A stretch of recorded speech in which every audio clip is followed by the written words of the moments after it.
যুদ্ধবিরতির পরেও গাজায় থাকবে ইসরায়েলি সেনা।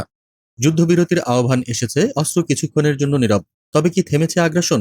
গাজার আকাশে এখনো কি ভেসে বেড়াচ্ছে ভয়?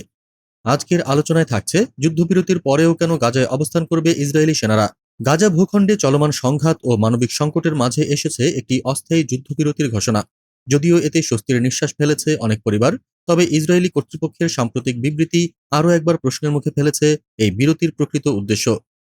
ইসরায়েল স্পষ্ট জানিয়ে দিয়েছে, এই যুদ্ধবিরতির সময়েও গাজার ভেতরে তাদের সামরিক উপস্থিতি বজায় থাকবে। নিরাপত্তাজনিত কারণ এবং ভবিষ্যৎ হামলা প্রতিরোধের যুক্তি দেখিয়ে ইসরায়েলি সেনারা তাদের অবস্থান ছাড়বে না।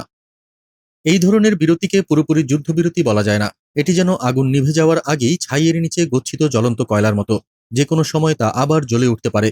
এই পরিস্থিতিতে সবচেয়ে বেশি ক্ষতিগ্রস্ত হচ্ছে সাধারণ মানুষ। তাদের জন্য যুদ্ধবিরতি মানে একটু শান্তির নিঃশ্বাস, একটু নিরাপদে বেঁচে থাকার সুযোগ। কিন্তু যদি ট্যাঙ্কের শব্দ, ড্রোনের আওয়াজ আর সেনাবাহিনীর নজরদারি থেকেই যায়, তবে এই বিরতি কতটা বাস্তব? বিশেষজ্ঞরা বলছেন, এটি কেবল একটি কৌশলগত বিরতি। মানবিক সাহায্য প্রবেশের সুযোগ তৈরি হলেও রাজনৈতিক ও সামরিক উদ্দেশ্য অটুট রেখেই আগাচ্ছে ইসরায়েল। এদিকে হামাস ও অন্যান্য গোষ্ঠীও এই সময়কে পুনর্গঠনের সুযোগ হিসেবে ব্যবহার করতে পারে, যা নতুন করে সংঘাতের আশঙ্কা বাড়ায়।